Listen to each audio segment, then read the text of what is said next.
ही करना। आज ही आप घर बैठ के जैसे ये वीडियो समाप्त हो जाता है, जैसे लाइव समाप्त हो जाता है, मेरी बात पर विश्वास करना और मेरी बात को फॉलो करना। ये बात तो ज़रूर फॉलो करना। आज आप घर जाके, घर पे ही हो सॉरी, क्योंकि ऑफलाइन क्लास की आदत पड़ी हुई है। आप क्या करना कि अपना जो पाठ्यक्रम है उस पाठ्यक्रम को निकालना और ईमानदारी से उन टॉपिकों के ऊपर निशान लगाना इस टाइप से जो अभी तक आपने पढ़े नहीं है। आज आप पूर्ण रूप से अपने पाठ्यक्रम का मूल्यांकन करना, उस पाठ्यक्रम को निकाल के एक एक टॉपिक देखना और उस टॉपिक के ऊपर इस तरह से गोले करना कि ये पाठ मैंने अभी तक पढ़े नहीं है।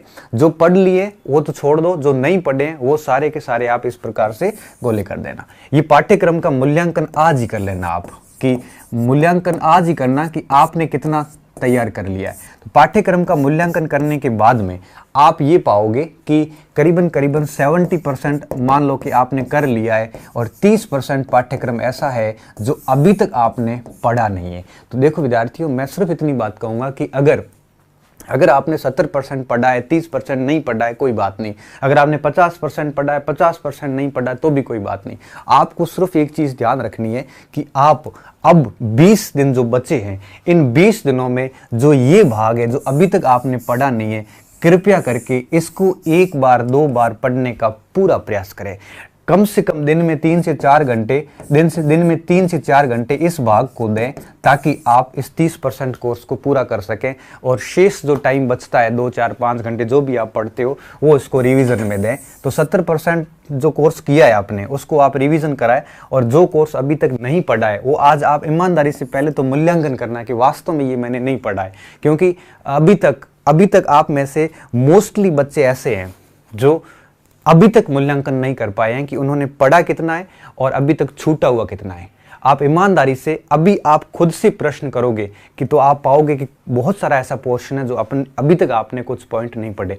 अच्छा, अगर आपने 100% पढ़ लिया है तो मैं मानता हूं कि ये सबसे बढ़िया बात है। अगर आपने 100% पढ़ लिया है तो आप इस 20 दिनों में क्या करो, उस पोर्शन का रिवीजन करो, प्लस आप एक टेस्ट नियमित रूप से साप्ताहिक टेस्ट कहीं से देते रहो और उस टेस्ट में आप अपने स्कोर को ध्यान ना रखो कि स्कोर कितना हो रहा है। इस पर कभी कंसिडर ना करो स्कोर कितना हो रहा है, कोई फर्क नहीं पड़ता। आप सिर्फ इतना ध्यान रखना कि आपकी परफॉर्मेंस कैसी आ रही है, आपकी एक्यूरेसी कैसी आ रही है, आपका टाइम मैनेजमेंट हो रहा है कि नहीं हो रहा है। सिर्फ ये 2 चीज़ें देखना। आप पेपर मैनेज कर पा रहे हो कि नहीं कर पा रहे हो। अगर आप 2 घंटे 2.5 घंटे का जो पेपर होता है उस पेपर में बैठ के प्रॉपर 2.5 घंटे में कंप्लीट पेपर अच्छे से कर पा रहे हो, गलती नहीं हो रही है, टाइम पे कर पा रहे हो, तो इसका मतलब स्कोर भले कम हुआ है कोई फर्क नहीं पड़ता। क्योंकि टेस्ट सीरीज में अक्सर हमारा जो लेवल होता है, कई बार आपके ज़्यादा लेवल आ जाता है, कई बार कम लेवल आ जाता है। तो कहने का मतलब ये होता है कि आप अपना स्कोर ना देखें, आप सिर्फ इतना देखना कि आपके टेस्ट में एक्यूरेसी सही बैठ रही है कि नहीं बैठ रही है, 2 ऑप्शन में आप उत्तर निकाल पा रहे हैं कि नहीं निकाल पा रहे हैं, आप टाइम मैनेज कर पा रहे हैं कि नहीं कर पा रहे हैं, आप पेपर को अच्छी तरीके से मैनेज कर पा रहे हैं कि नहीं कर पा रहे हैं, आप में कोई स्ट्रेस तो नहीं आ रहा है। ये चीजें आपको सीखनी है टेस्ट देके। आपको ये नहीं देखना कि स्कोर कितना हुआ है। अधिकांश बच्चे जो है इस बात से डर जाते हैं कि टेस्ट में स्कोर कितना आया, और मैं ऐसा व्यक्ति हूं जो इस बात पे विश्वास करता हूं कि स्कोर छोड़िए, आपने टेस्ट में परफॉर्मेंस कैसी की, आपकी एक्यूरेसी सेट बैठी कि नहीं बैठी, ये सारी चीजें हैं कि नहीं है। तो आप सिर्फ इतना ध्यान रखना कि ये चीज़ें आप ध्यान रखना, इसको ध्यान ना रखें। तो आप अगर 100% कर चुके हैं, फिर भी अगर आपकी एक्यूरेसी में गड़बड़ आ रही है, फिर भी अगर आपका टाइम मैनेजमेंट नहीं हो रहा है, तो इसका मतलब साफ है कि आपने 100% में घास काटी, अच्छी तरीके से पूरा नहीं किया है। क्योंकि जिस व्यक्ति ने अच्छी तरीके से कोर्स किया है वो व्यक्ति कभी भी अपनी एक्यूरेसी से मात नहीं खा सकता। 2 विकल्प में 3 विकल्प में बातें फंसती नहीं है। क्यों नहीं फंसती? क्योंकि अगर आपने 2 से 3 बार 4 बार अच्छे से कोर्स किया है तो ऐसी बात कभी फंस नहीं सकती। तो मैं सिर्फ इतना ही कहूँगा कि आप बार बार, जिसने 100% किया, बार बार रिवीजन करें और टेस्ट में इन चीज़ों का ध्यान रखें। स्कोर को कोई मायने नहीं रखता। और अगर आपने 100% नहीं किया है तो अगर जो बचा हुआ है वो आप ज़रूर करना। मैं सिर्फ एक ही चीज़ बताऊँगा आपको कि अगर हम 30% कोर्स छोड़ के एग्जाम में चले गए या 20% कोर्स छोड़ के एग्जाम में चले गए, हमें पता ही नहीं चलता है कि इतना कोर्स छूटा हुआ है। जब हम एग्जाम में जाते हैं तो मान लो कि आप 80% तैयार करके गए, तो 80% गए मतलब आप 120 नंबर ही अटेंड करने की स्थिति में हो। तो 120 में से क्या होगा, 120 में से उम्दा प्रदर्शन किया ना तो भी 90 नंबर आएंगे। इसलिए कहता हूँ कि 150 का तैयार करके जाना, वहाँ अगर आपका थोड़ा प्रदर्शन बिगड़ भी गया ना तो भी 115 के आसपास नंबर आ जाते हैं। ठीक है, पहली चीज़ तो ये। तो पाठ्यक्रम का मूल्यांकन करने का काम करना और उसके अकॉर्डिंग ये काम करना। तो अभी आप 20 दिन क्या करोगे, 30%, 20% जो भी सिलेबस रहा हुआ उसको पूरा करना, पहली चीज़। दूसरी बात क्या करना है आपको, इस समय आप जो भी सामग्री पढ़ते हो पढ़ लो। आप जो भी सामग्री पढ़ रहे हो उसको पूर्ण रूप से पढ़ लो, और उसके बाद में फिर जब लास्ट 1 महीना रहेगा तब आपको गायब होने का समय आ जाएगा। इस समय जो भी आपको टेस्ट वगैरह देने हैं, ये सारी चीज़ें अभी आप कर लो। अभी आप किसी एक स्थान पे सेटल हो जाओ और सारी चीज़ें अच्छी तरीके से इन 20 दिनों में, मेरा कहने का सिर्फ इतना ही मतलब है कि आप ये सारी चीज़ें एक बार कोर्स पूर्ण रूप से तैयार कर लो। उसके बाद क्या करना है, फिर आगे जब 30 दिन शेष बचेंगे, इन 30 दिनों में आप जो है सिर्फ और सिर्फ 2 चीज़ें करोगे कि आप एक तो रिवीजन करोगे, डेली 5 से 6 घंटे 7 घंटे रिवीजन करोगे। इस 30 दिनों में आप अपना रूम, लाइब्रेरी छोड़कर कहीं पर भी बाहर नहीं जाओगे। इसके अलावा कहीं नहीं जाना, उसी जगह पे रहना है। और एक चीज़ और ध्यान रखना, मैं तो इतना ही कहूँगा कि आप सोशल मीडिया जो है, अगर मेरी बात मानते हो तो आज आप अभी जैसे लाइव सेशन ख़त्म होता है उसी समय सोशल मीडिया, आपका व्हाट्सएप, आपका टेलीग्राम, आपका जो भी इंस्टाग्राम, आपका फेसबुक, उसके ऊपर एक लंबे से अंगुली प्रेस करना और वहाँ अनइंस्टॉल का निशान आएगा, उसको अनइंस्टॉल कर दो। अगर आप आज ही ये सोशल मीडिया अनइंस्टॉल कर लोगे तो आप मेरी बात यकीन मान के चलना, आप 8 से 10 नंबर जो है वो बढ़ा रहे हो सीधे। तो अगर आप आज कर लोगे तो 26 अप्रैल के बाद आप भले वापस ऑन कर लेना, कोई दिक्कत नहीं है। इन 2 महीनों में कुछ भी बिगड़ने वाला नहीं है। इसलिए आप सोशल मीडिया आज ही अनइंस्टॉल कर लो, इन 50 दिन रीड को समर्पित कर दो। अगर आप सोशल मीडिया अनइंस्टॉल करते हैं तो डेली आपकी 2 से 3 घंटे प्रोडक्टिविटी बढ़ जाएगी। आपकी प्रोडक्टिविटी बढ़ेगी तो आप मान के चलिए, अगर आप 105 नंबर ला रहे हैं तो अगर सोशल मीडिया डिलीट कर दोगे तो निश्चित रूप से 105 से 115 हो जाएंगी। तो 10 नंबर अगर बढ़ाने हैं तो आप सोशल मीडिया डिलीट कर देना। अगर आप नहीं बढ़ाना चाहते तो सोशल मीडिया रहने दो, यूज़ करते जाओ। मुझे पता है कि जब भी हम कोई वीडियो देखते हैं, कोई अच्छी चीज़ करने लगते हैं तो बीच में क्या होता है, बीच में सीधा सी कोई नोटिफिकेशन आता है। हम क्या करते हैं, उस नोटिफिकेशन को देखते वीडियो के भाड़ में सीधा नोटिफिकेशन पे जाएंगे, उसमें व्हाट्सएप के मैसेजेस चेक करेंगे, उसके बाद हम इंस्टाग्राम पे जाएंगे, उसके बाद हम सीधा के सीधा चले जाएंगे टेलीग्राम पे, टेलीग्राम से हम पता नहीं और कहीं चले जाएंगे, 2 घंटे घूम के और वापस वहाँ पे आएंगे, कहाँ पे, जहाँ पे हम पहले थे। तो 2 घंटे हमारे फालतू व्यर्थ हो गए। इसके अलावा हम कहाँ फंसते हैं, बीच में से कई ऐसे असामाजिक तत्व होते हैं जो ऐसा सवाल पूछ लेते हैं जिसका कोई उत्तर नहीं होता, जो महत्वपूर्ण होता है। वो सवाल पूछ के भाई साहब अपना काम करने लगता है और हम लोग उस सवाल को खोजने के चक्कर में 3 घंटे खराब कर देते हैं। इसलिए कह रहा हूं कि आप लोग जो है इस प्रकार से सोशल मीडिया से आउट हो जाओ, क्योंकि सोशल मीडिया से आउट होंगे तभी आप है वो 10 से 15 नंबर आप बढ़ा पाओगे।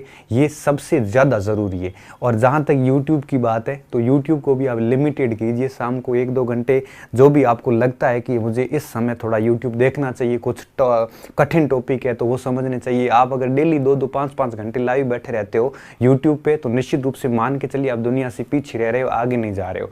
एक बच्चे का मैसेज आया, सर बाकी सब YouTube से पढ़ रहे हैं, मैं YouTube से नहीं पढ़ रहा हूँ, कहीं मैं पीछे तो नहीं रह जाऊँगा।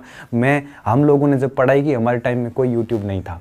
अच्छा, आप YouTube नहीं कर रहे हैं, आप अगर किताबें पढ़ रहे हैं तो यकीन मानिए अब आगे जा रहे हैं, आप पीछे नहीं जा रहे हैं। इसलिए सबसे पहली चीज़ है ये सोशल मीडिया वगैरह सब डिलीट करके ये सारी चीज़ें करना शुरू कर दो। तो अभी 20 दिन का जो समय है ये सारा समय है आपको पूरे सिलेबस को 1 से 2 बार वापस पढ़ने का।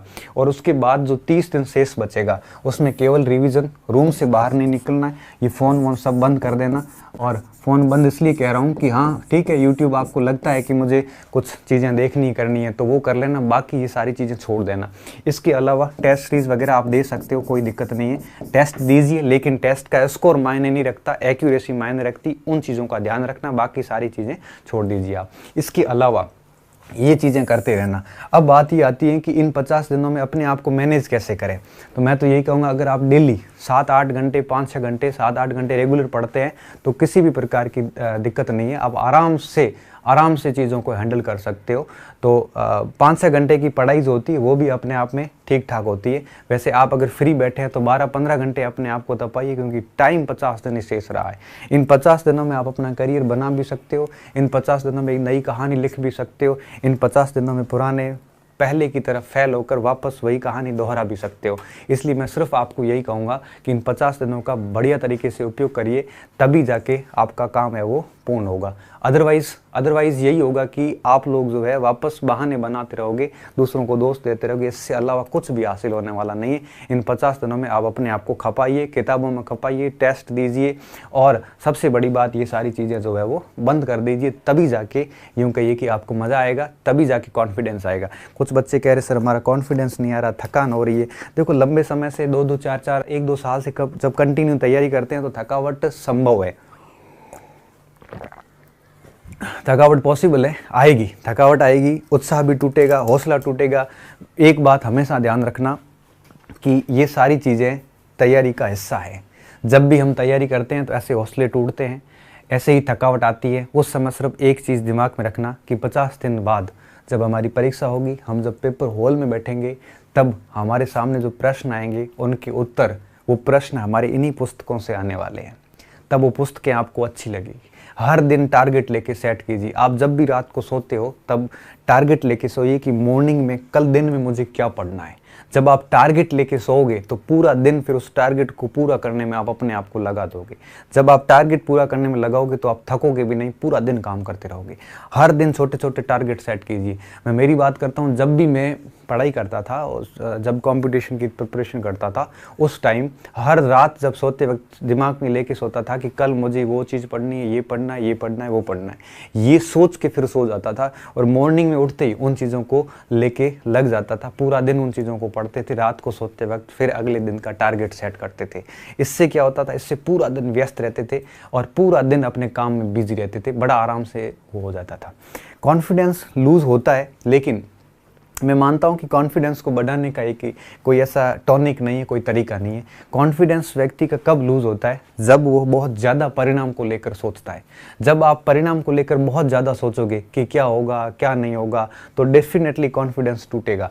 मैं सिर्फ इतना ही कहूँगा कि भूतकाल हमारे हाथ में नहीं है, भविष्य हमारे हाथ में नहीं है, परिणाम हमारे हाथ में नहीं है, न पीछे की चीज़ें हमारे हाथ में। हमारे हाथ में सिर्फ वर्तमान है। आज आप अपना 100% देते जाओगे, अगर आज आप अपना 100% दोगे तो फिर निश्चित रूप से परिणाम आपके पक्ष में आएगा। इसलिए मैं सभी विद्यार्थियों से आग्रह करूंगा कि आप सिर्फ और सिर्फ अपने आज के ऊपर ध्यान दीजिए कि आज का आपका टारगेट पूरा हुआ या नहीं हुआ।